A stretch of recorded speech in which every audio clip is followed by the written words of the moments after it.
Good morning, everyone. It's freezing in our house. I have the window open here. I got it open in the other room. And I had the door open all night. Yes, where do I live? In God, I trust. uh, our dogs, they didn't want to come in. It was relatively warm yesterday. And so had the door open.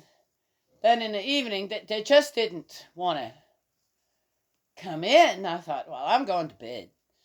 And that way I also thought, well, I won't get disturbed, right? Yes?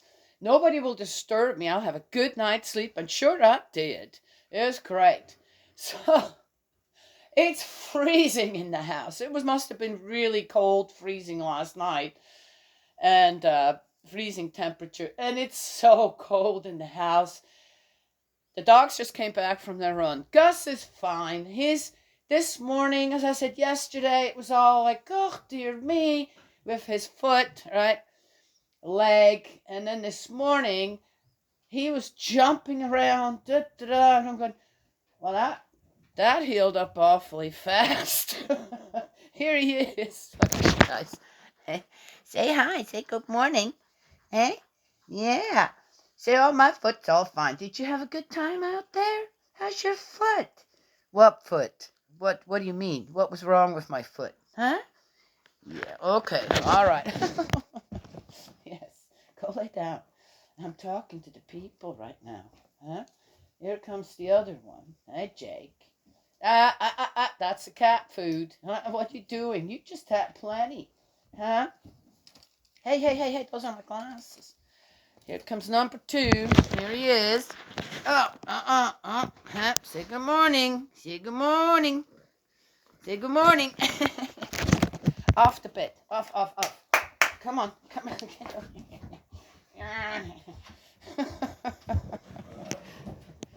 Hey. Keep it civil out there.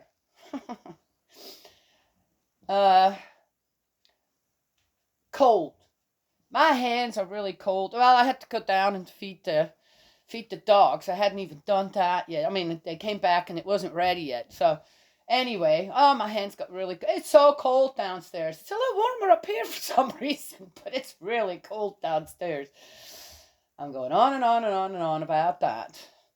Well, I could make a fire. This house is so big. Okay, see, you can't even see the ceiling from here. It goes so far up. I'm on the second floor. It's so huge. This house is so big. And what we have is wood and coal heat. Yes. So to heat the house, I could get up in the morning and just heat that one room. Yes. And, but the thing is, in about 2 hours, it'll be warm out there, right? And the door will be open. And I'm going, for a couple hours to just get some heat? Why would I do that? Oh, and then, but the hot flashes. So I got a hot flash, then I have to leave the warm room. Just, okay. So here I'm going to say, I'll just put some more clothes on, right? Yes? Here I'm rubbing my hands onto my blanket right now, right, to get warmed up. I'll be fine. Ah.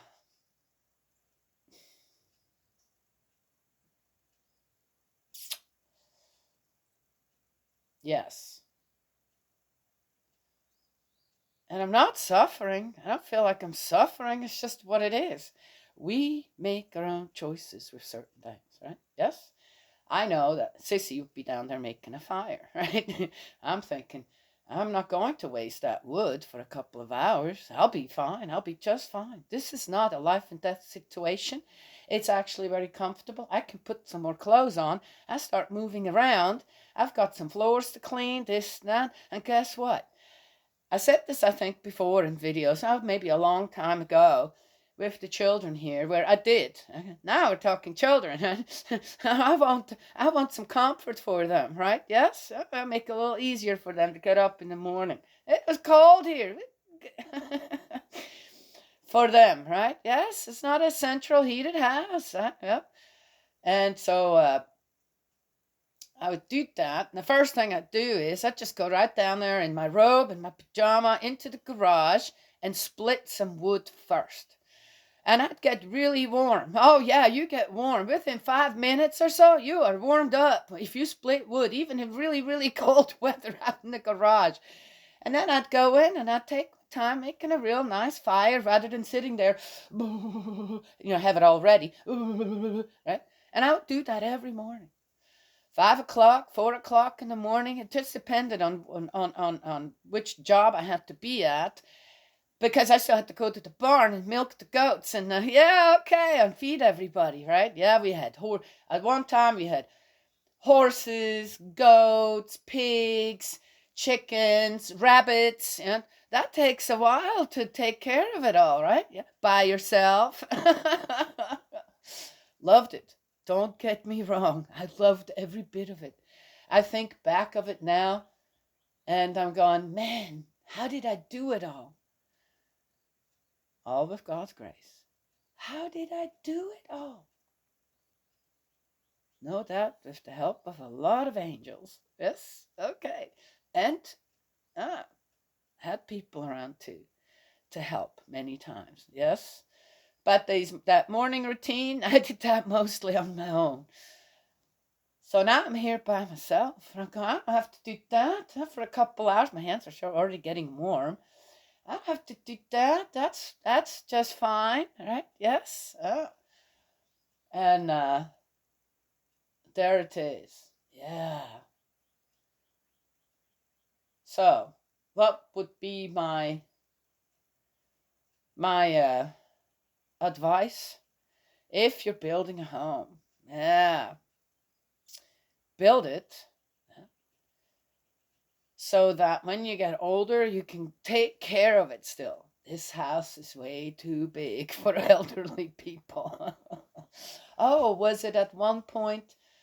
Yeah, I guess so. Yeah, I think that with the amount of outside that we have, the big area outside, nature, God's place, we have here. Jake got my Bible wet now with his paws. I'm looking for my. Oh, here it is. I always have a towel handy. Uh, uh,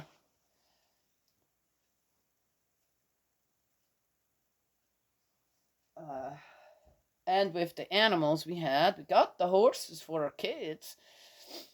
They,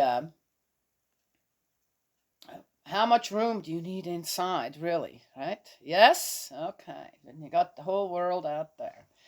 It is as it is. I would never build this house again. Okay, it wasn't my choice. Had to give in to the guys. Yeah. But, so, this is very difficult to heat. And the amount of wood it would take to just even get it started, okay? And I said, I could close up that one room, but I don't want to sit down there. I had things to do up here and in the kitchen. It's not worth it to make that fire, even though it is so cold. Yes, all right. So there's always other solutions. I feel like there are good solutions to everything out there that we're so trained to do things in a certain way now, right? Yes. And if that way isn't available, we think we suffer. We're not getting something we should be getting. Find another way, okay? Or just see, is it worth it? Is it worth it to waste all that money for what? A pair of jeans that's trending right now? Or, okay, I'm just saying. All right.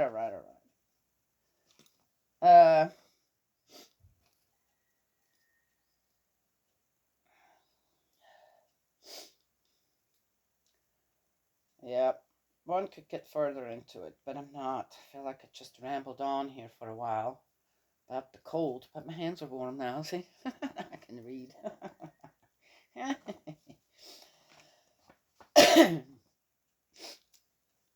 if I remember what I just remembered after we're done with the reading, and it's a short one again, I will tell you about it.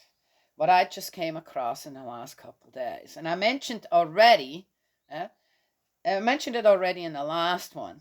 Okay. Oh, no, wait a minute. That was the last one that was short. This one's longer.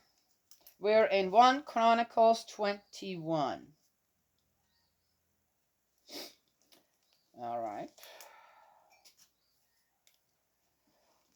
I had about 6 espressos this morning. I have an espresso machine. I'm talking crazy. Oh, being a little silly too. I have an espresso machine and I have it up here. And we were given boxes and boxes, big boxes of these little espresso machine, what are they called? Capsules or something to put in it, right? To make an espresso. Tons of it, all given to us, okay? And so we got this little espresso machine, which the one we originally, okay, I'm not going to go there. Anyway, so I had about 6 espressos this morning. And I'm like, yep.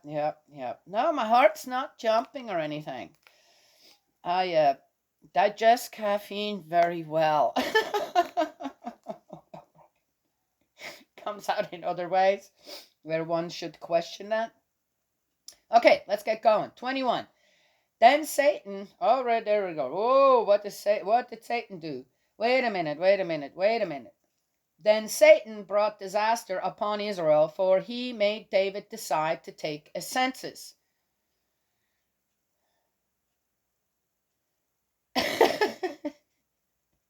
Can't blame God for it, so they're finding Satan to blame for it. Okay, guys, come on now. This is so... yeah. Take a complete census throughout the land and bring me the totals, he told Joab and the other leaders. But Joab objected. If the Lord were to multiply his people 100 times, would they not all be yours? So why are you asking us to do this? Why must you cause Israel to sin? How would that be a sin? Why is taking a census a sin? But the king won the argument, and Joab did as he was told. He traveled all through Israel and returned to Jerusalem. The total population figure which he gave came to 1,100,000 men of military age in Israel and 470,000 in Judah.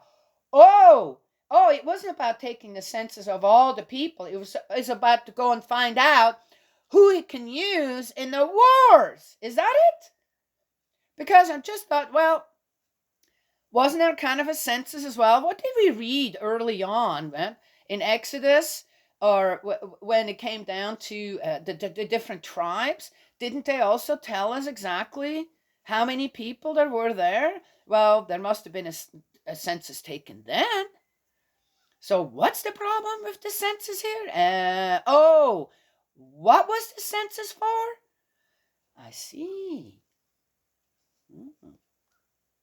Man, there must have been a lot of people there if they had 1,100,000 men of military age in Israel. I wonder what that military age was. 14, 12? I don't know. And 470,000 in Judah. That doesn't count the children, the women, the older men, the older men. I don't know. But he didn't include the tribes of the Levi and Benjamin in his figures because he was so distressed at what the king had made him do. What was so distressful about it? And God, too, was displeased with the census and punished Israel for it. Huh? But David said to God, I am the one who has sinned. I must be missing here something.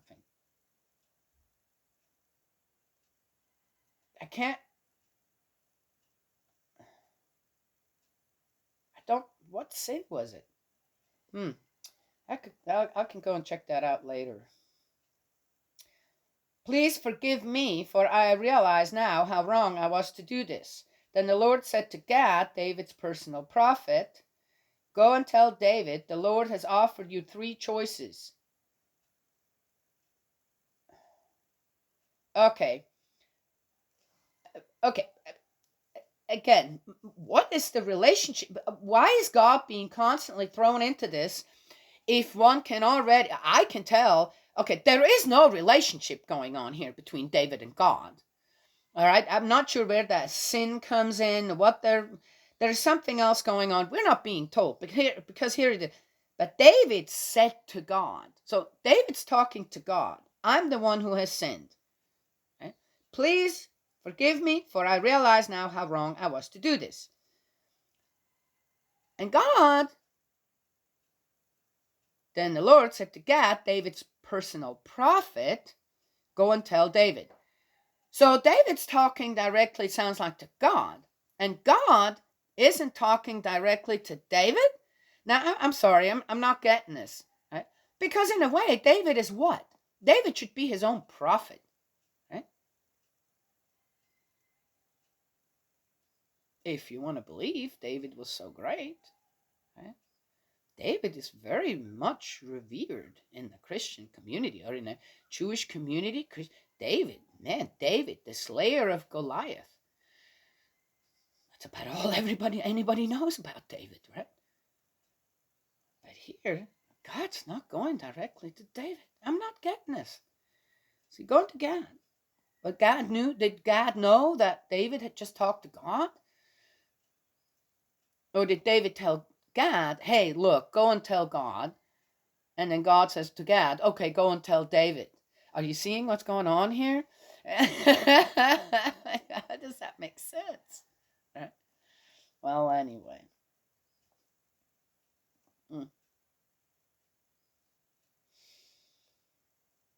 Go and tell David, says God, the Lord has offered you 3 choices. Which will you choose? You may have 3 years of famine or 3 months of destruction by the enemies of Israel. Oh, we already read about that in the other one. Or 3 days of deadly plague as the angel of the Lord brings destruction to the land. Hey, wait a minute. What are the 3 choices? I thought famine, destruction, or deadly plague. I thought there was one where only David was going to be afflicted. Did they change that here?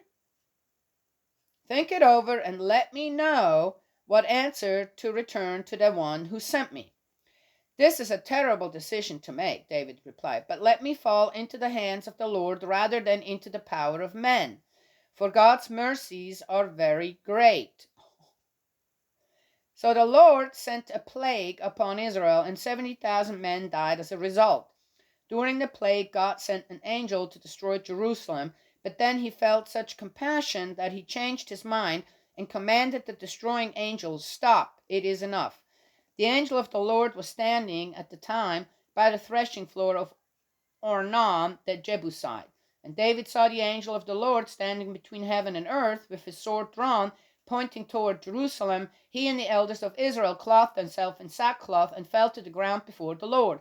Okay, so here it is. This is what people want to believe, okay? And this is what makes me furious.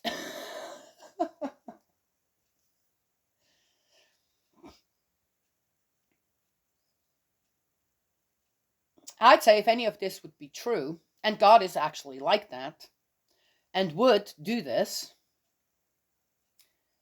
and David chose, why does he not start with the palace? 70,000 men were where? Where did they start with the plague? So the people of Israel had to pay for David's sin. Okay. I understand that we, as descendants, sometimes make reparations for our ancestors in repenting, in taking on a sin and trying to restore it. But these people are all still alive. So is David. Why would God go and kill all them outside people? Had nothing to do with David's sin. Oh, but then, hey, when it came to Jerusalem, he said, it's enough. Let's not do that. Really? I'm sorry. I have no idea what kind of God they are talking about, but no, no, no, no.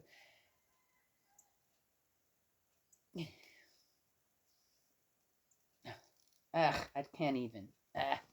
Maybe others have better answers there, or come to another conclusion. Or I am not making excuses here anymore. Our ancestors are when it comes to belief, okay, in the one God, and our ancestors who are involved in all that, not necessarily by lineage, but by belief, okay, faith and belief.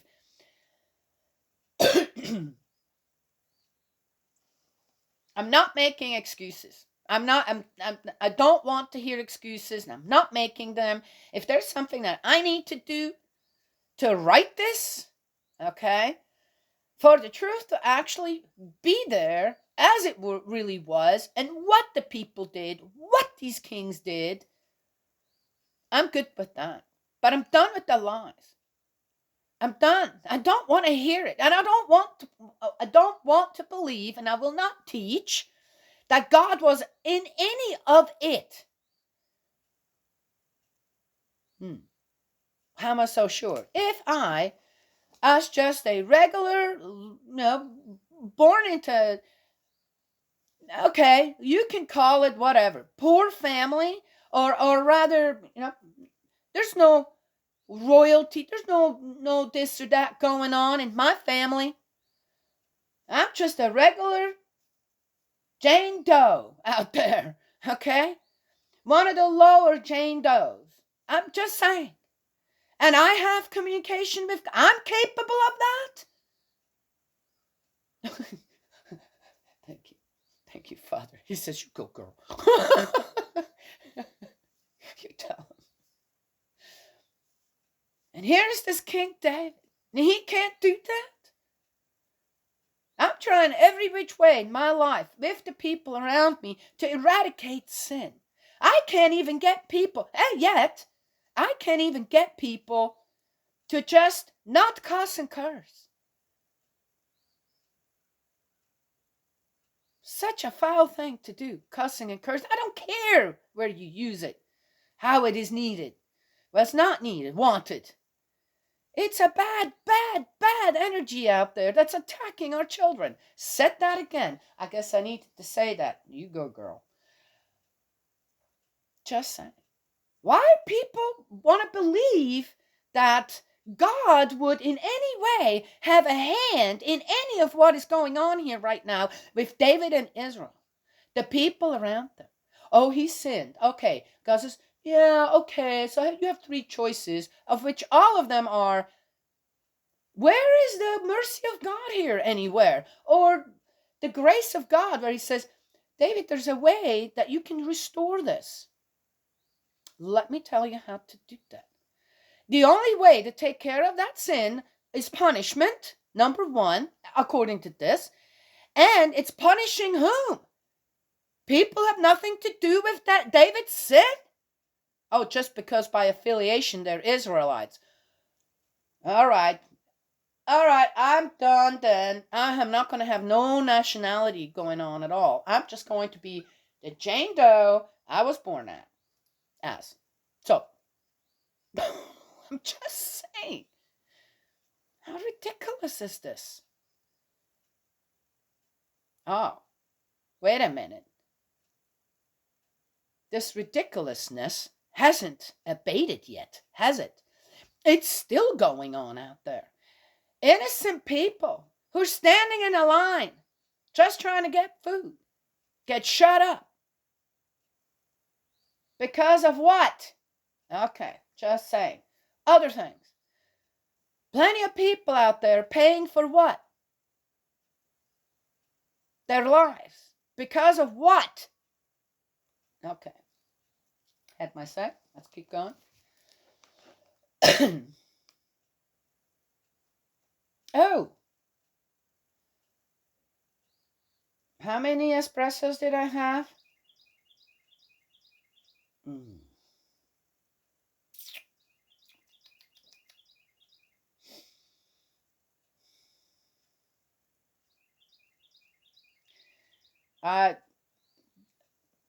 Well, anyway. This is a terrible decision to make, David replied.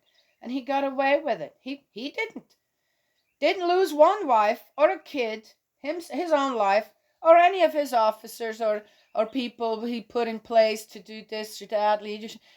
None of the prophets. I don't know, 70,000 men out there. Who were they? Fathers? Mothers? I don't know. Men? It was just men whose lives were taken? I don't know. Just military men? It doesn't say. Right? So fathers were killed by this plague and left wives and children behind.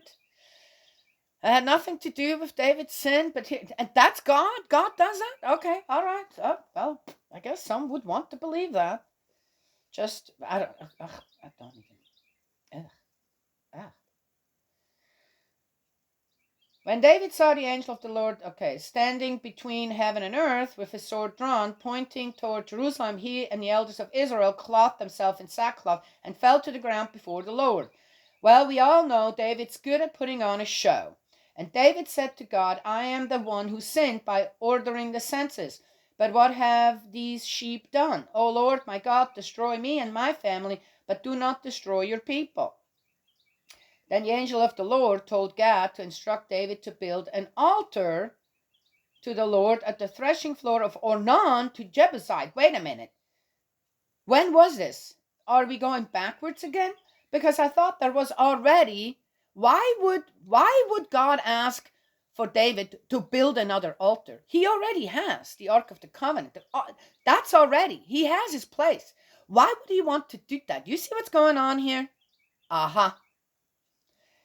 God has nothing to do with this. They just did whatever they thought that came into their mind, and they were looking on the outside what other people did in certain situations. Building an altar, paying homage to an altar. Who knows what that altar contained? It's moving away from where it should be going, which is the tent of the covenant, right? Yes, the Ark of the Covenant. And do what they're supposed to do there. To do what? To take care of the sin. Now they have the instructions from way back and how to take care of certain sins if they do happen. Yet they're building another altar. Why? Why exactly? Because they can't face God? Because God has never been in the equation anywhere. You see? Yeah. Okay. So David went to see Ornan, who was threshing wheat at the time. Yeah, we already know about that too. Ornan saw the angel as he turned, and his 4 sons ran and hid.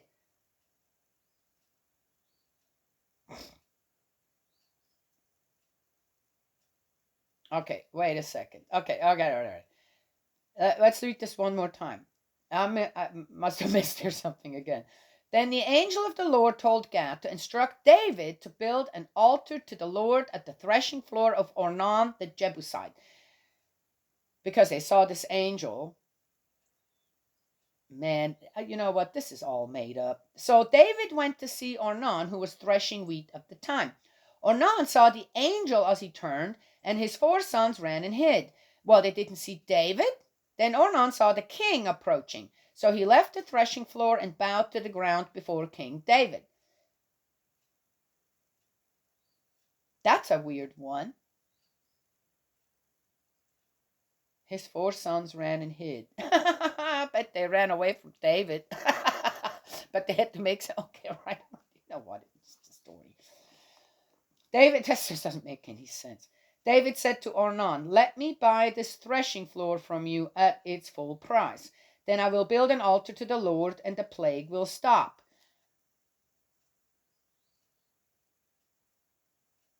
Wait a second. Okay, I'm telling you, there are so many discrepancies in the story. Do people not realize this? Over here, so the Lord sent a plague upon Israel, and 70,000 men died as a result. During the plague, God sent an angel to destroy Jerusalem, but then he felt such compassion that he changed his mind and commanded the destroying angel, stop, it is enough. changed his mind. God changed his mind.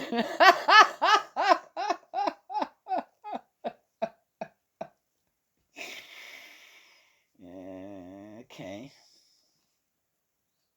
But then over here it says, in order for the plague to stop. Okay, here God just said stop. It is enough. But then over here, David goes to Ornan to build this altar so the plague would stop. Huh? I'm sorry. What? This is not computing with each other. There's no unity going on because it's made up. Most of it is made up, especially when it comes to pulling God into it. It's made up.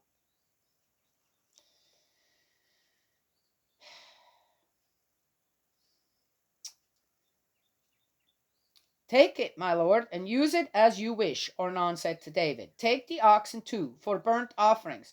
Use the threshing instruments for wood for the fire, and use the wheat for the grain offering. I give it all to you. He has 4 sons. He's just given it all away. For what now exactly?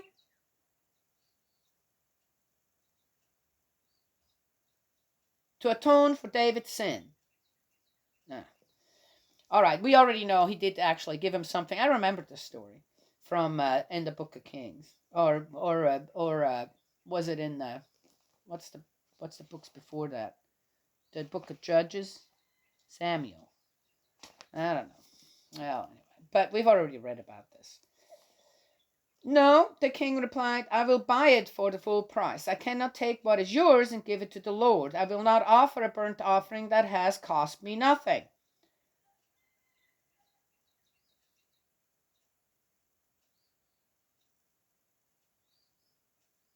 So David paid Ornan $4,300 in gold.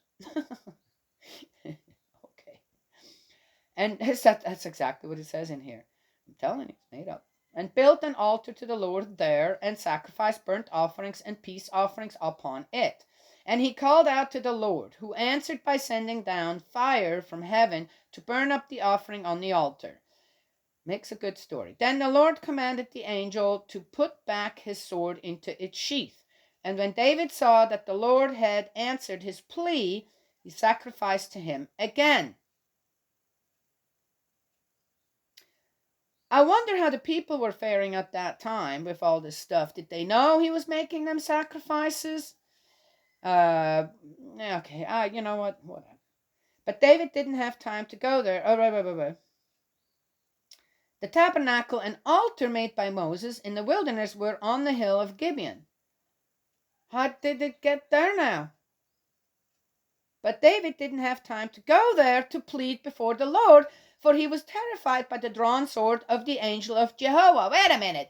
Didn't he just go to Ornan and the angel was there, and Ornan and his son saw the angel and they ran away, but then Ornan saw the king, and so the angel was there the whole time. Yet David's afraid of the angel. He also sees the angel with the drawn sword in front of Jerusalem and has no problems on going, oh, please tell me what to do to, And here now, the excuse of not going to build the altar closer so he doesn't have to travel. I'm not sure what, okay? The excuse to not go to Gibeon, to travel to it, is because he was afraid of the angel. Okay, you guys just, all right, David, you lost me all around. I said, more and more, to me, it just sounds like David he would have made a great actor as well. Okay, done. I'm not even, David, golly goodness, buddy.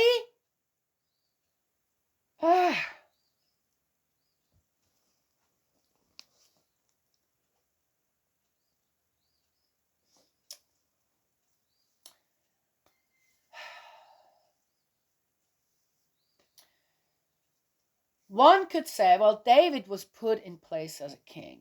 Yes?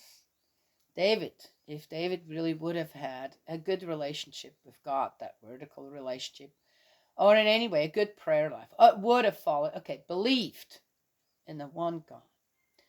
He could have told the people at any time, God never wanted a king. Let's not be kings. Let's not have kings anymore. It's causing too much destruction. Let's work as a people together. As Moses and Aaron were given to work with God together. Yes. And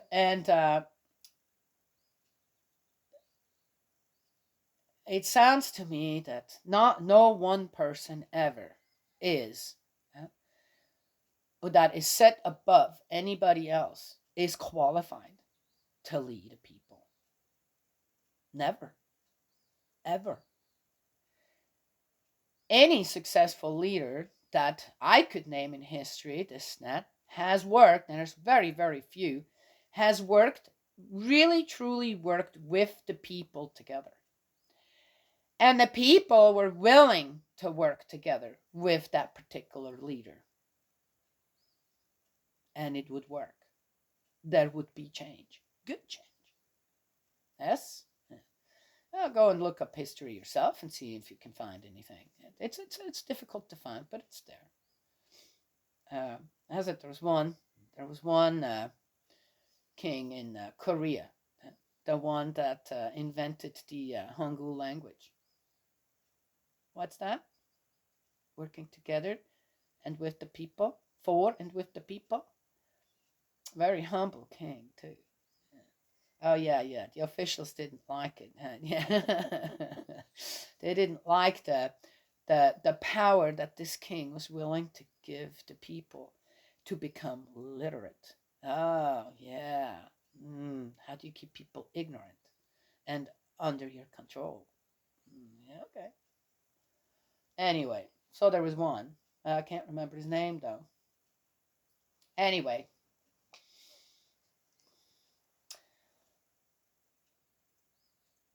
so David could have given up that and started to guide the people in the right direction. Yet he continuously does what? And the people are watching. And again, there's nothing happening to David. So the people must think, well, David must be doing something right and pleasing God. So they started doing what? Themselves. Building altars. Altars where God did not have room anymore.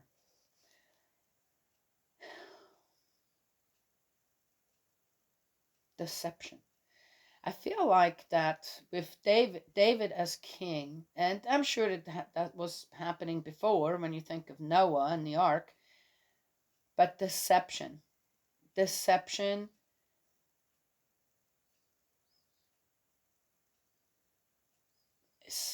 such a part of David's life, great part. Deception is more of a god to David than just saying. That's why I don't like lies. Even if one doesn't know the complete truth, honesty, to say, I don't really know. Nope. I guess I'll either still have to find out about that myself or find someone that can explain that to me properly. Yes. That then I can follow that belief or something. Well, anyway. Deception. Ay. I think it's just about as bad as jealousy out there. Ay. All right, keep on going, Danielle. I know, we're almost done.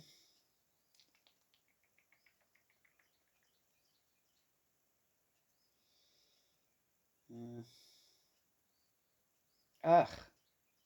I'm so disturbed by this passage. In a way.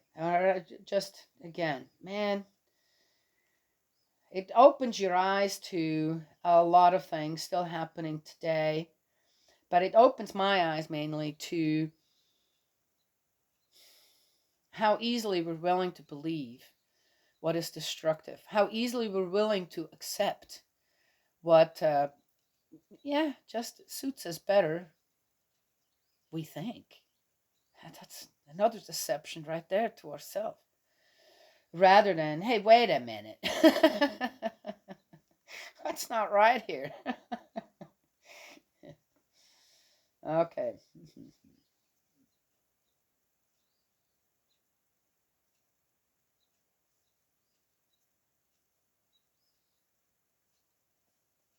All right, he sent out there. Okay. All right, here we go. I'm getting there. Terrified by the drawn sword of the angel of Jehovah. Oh, was the end.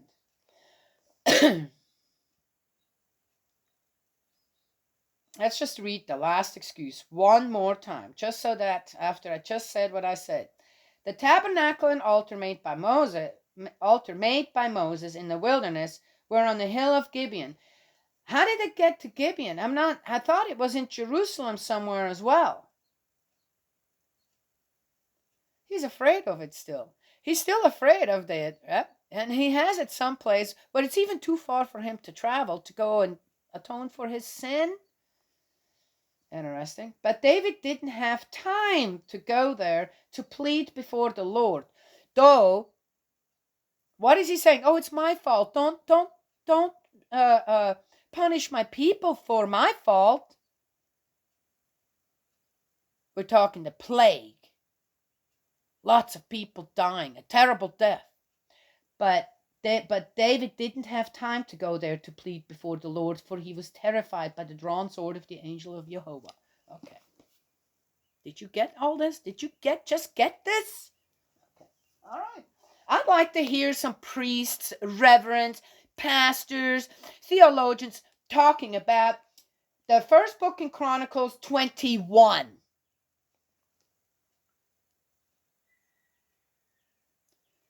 Because I'd say, if anything is true in this whole thing, it's the first part.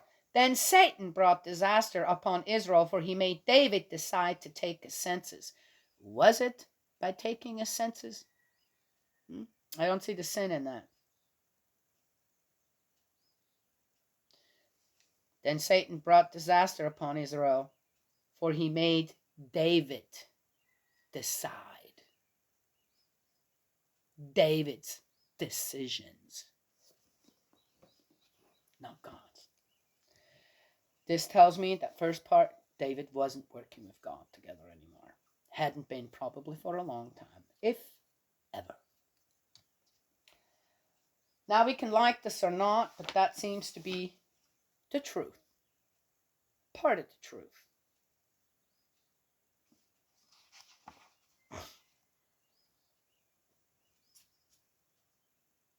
But I'd like to see people so versed in the Bible know it.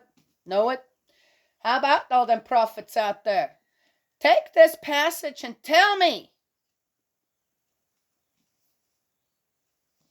that I'm wrong and why I would be wrong with what I said throughout the whole thing, which is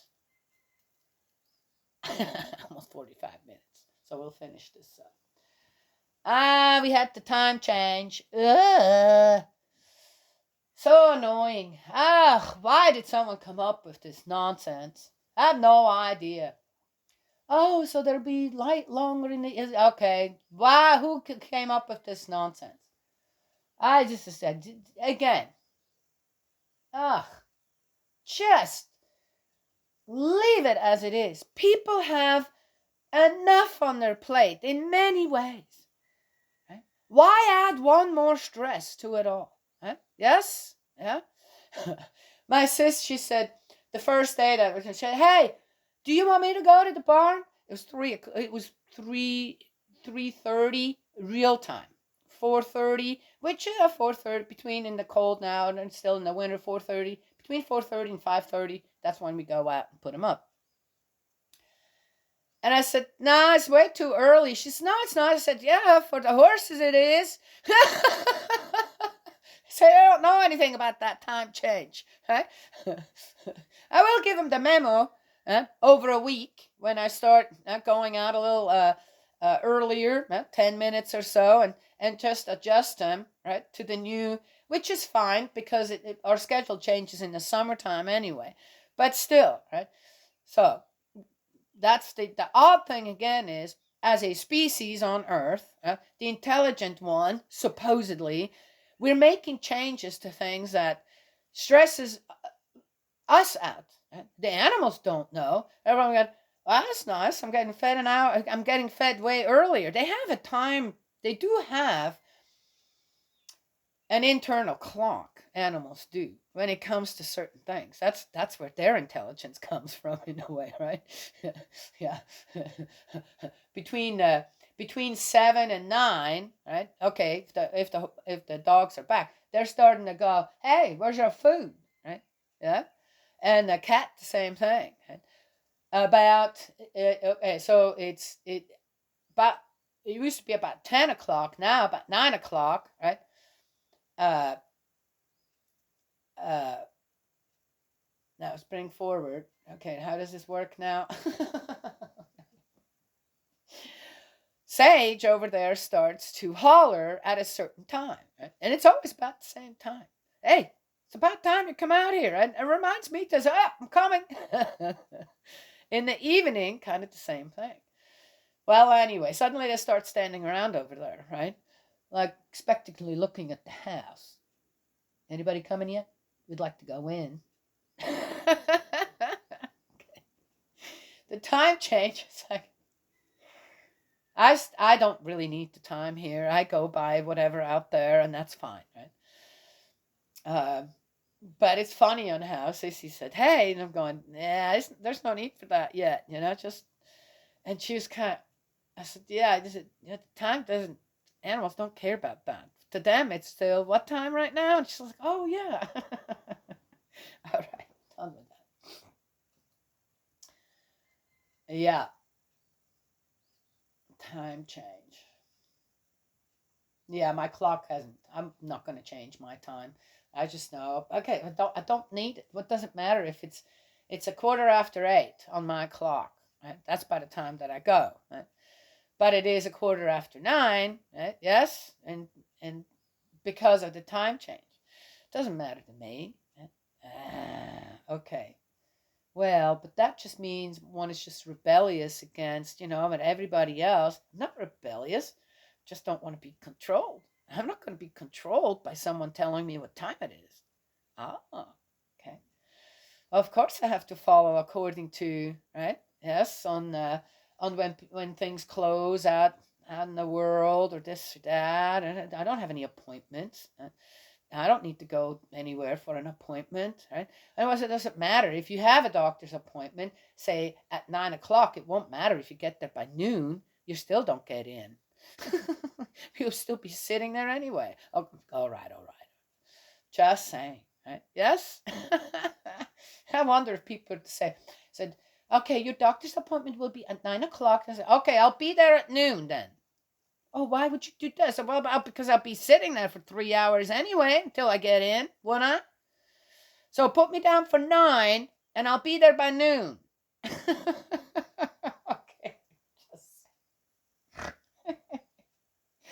Time doesn't matter here.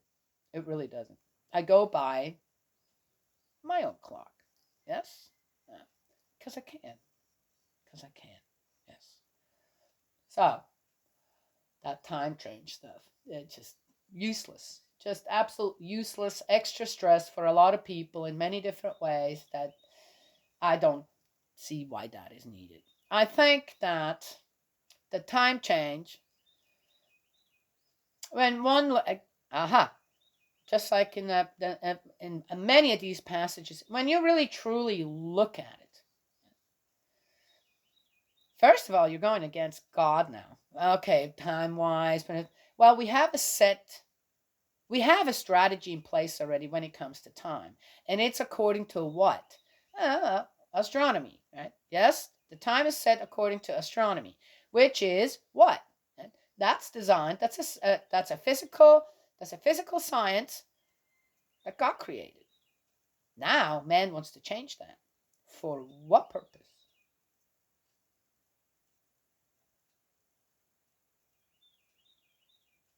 Well, we all know what the reasons are, supposedly. But again, the stress that it causes, the disruption of 1 hour, right? Yes, is quite great and not needed, really. What for? people don't have enough challenges out there? Oh, okay. Well, then don't complain to me about anything, right? Because if everyone were to say, no, we don't want that time change anymore, we're done with it. Right? Oh, but a lot of people want it. Okay, then don't complain to me about it. I mean, about your anxiety, depression. Oh, I've got too much on my plate. Oh, I can't do this. I can't do that. I don't want to hear it then. Just say yes. Okay. Oh, being pulled into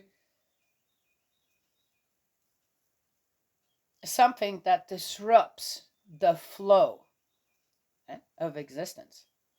The time change is something that disrupts the flow of existence due to anyway. So there is that. Oh my gosh. I think I'm gonna go and have another uh, cup of espresso. I'll be jumping around out in the barn. I just might. All right. Enough talk. Huh? Yes. I can't remember now what I was going to say. Oh. So I talked about this person who suddenly had all these questions, especially, this is again about my faith, the second coming with True Father, Reverend Sun Myung Moon, and his wife, Hak Jahan Moon, which we call the true parents. And this guy comes and he's asking all these questions, and he kind of goes from one thing to the other, I noticed. Right? And he posted this in 2 different groups. And he's questioning, okay, if you believe what you believe, then you have an obligation to explain that to the rest of the people. And one of them had to do with the 3 blessings. And I thought, I remember 2 of them. I never can remember the third one. Or do I even know the third one? I sure I heard it, but anyway. And it was like this very, very good. It was good. It was good if you didn't notice it. Strategy of forcing people to explain themselves. And if you couldn't explain yourself, then you must be following the wrong thing. Or that's kind of where it came down to on what he wanted explained. First of all, if you do the reading on it, you will get it. Okay, so that's what I did. I went in and I told you already what I said there. But the other thing was, I realized that, wow, that's a really good strategy to disunite people even further. Or rather, this isn't about this, not necessarily about disuniting people on different levels, on belief or understanding.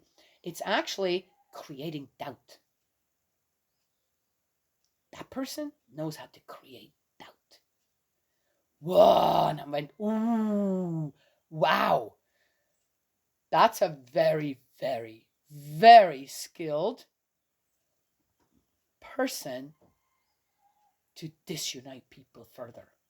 Oh, you would think, so yeah, but it's a good thing to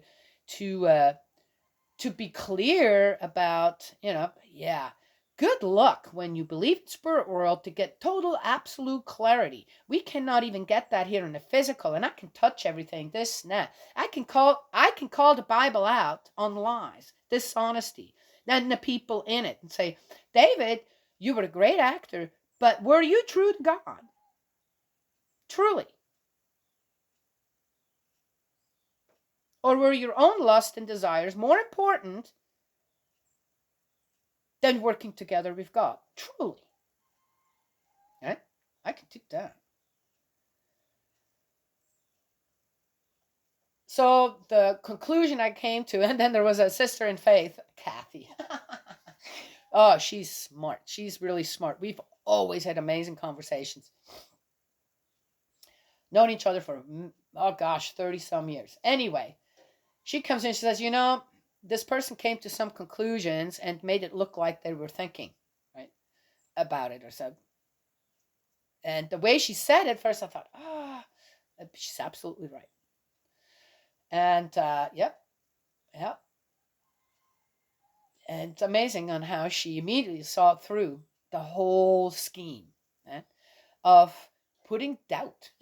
Oh, that's deep thing. Oh yeah. And yeah, I have no doubt that anybody who read that went immediately into, okay, got to explain to this person, right? From their point of view, this and that. Right? I just went in and said, mostly, you need to find that out on your own. That nobody can do that for you. Your journey with God is yours, not mine. And it doesn't matter how much I explain it to you, we'll never get absolute clarity on that.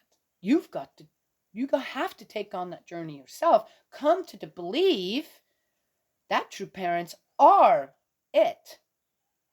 truly the second coming, are truly here and help us restore. And we started the change of lineage to God's lineage through the blessing. You're going to have to come to that conclusion yourself. Experience it yourself. Or decide, that's not for me. I'm going to wait for another second coming. That's up to the people. I don't think anybody can coerce or should coerce or force anyone into anything. And also, I'm very much against anyone telling anyone you're going to go to hell because you're not believing the way I believe. In my opinion, that's absolutely wrong. Just saying. Yes. So, interesting.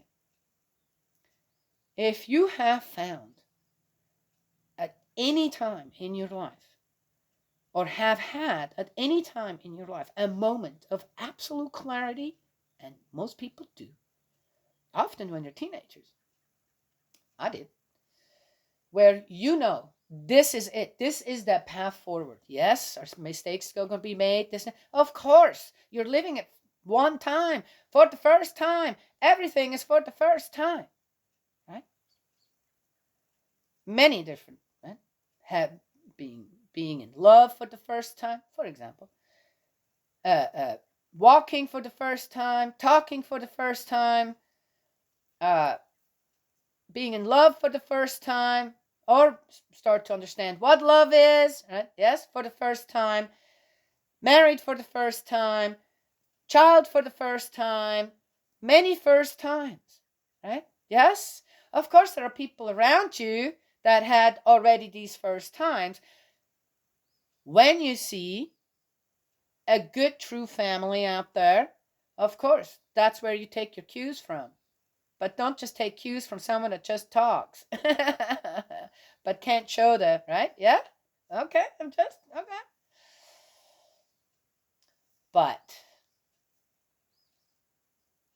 to repeat mistakes over and over and over again shows doubt in the moment of clarity that you had. And that is something where when I had my moment of clarity at the age of 17, that was it. I never, ever veered off. I built up on that experience that I had in the absolute belief of God. That's, yeah. I already told that story. Gotta go through the videos to find it. And to continuously have moments of clarity. And that's another thing people do. They have.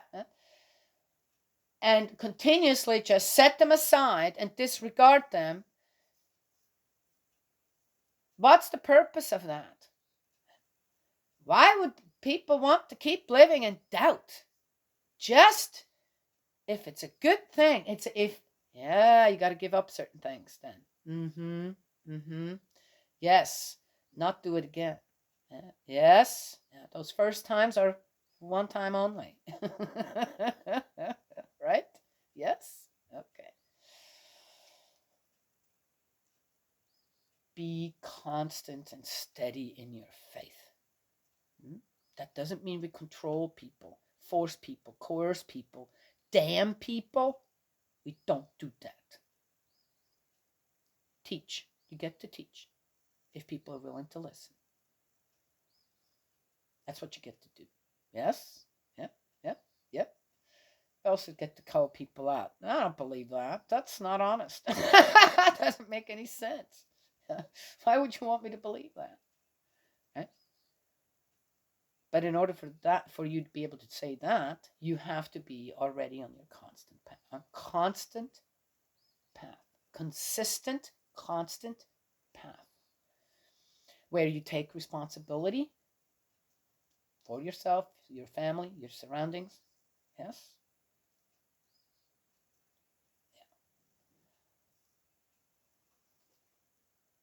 And you know that your conscience is clear. That involves many, many, many, many different things to have a clear conscience. Right? Yes? Yeah.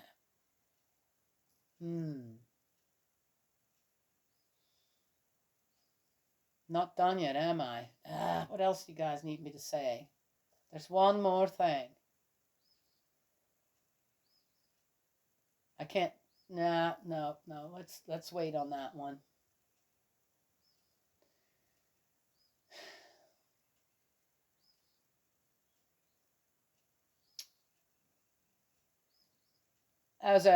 Okay.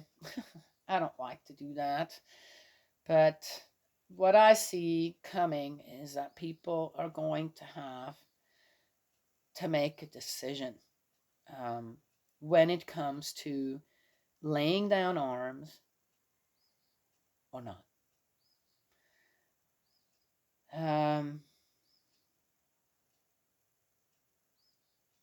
As David kind of makes excuses, and as I said, that last part should give us a big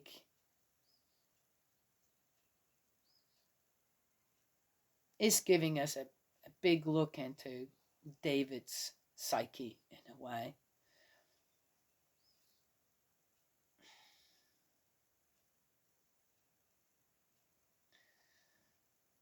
On how he keeps making excuses because he can't do what? He's lost the ability to face God. And that's it's kind of a new one for me, to lose the ability to face God.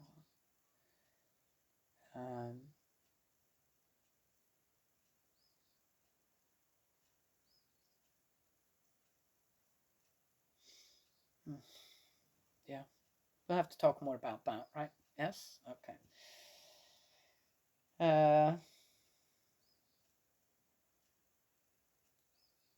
Yeah. Okay. All right. It's going on too long, right? Yes, I just could keep this the espressos. I'm sorry, guys. All righty. God's love and blessings always. May He protect you. Yes, I'll drink a little less coffee next time. And I will talk to you all another time. No doubt it will be coming.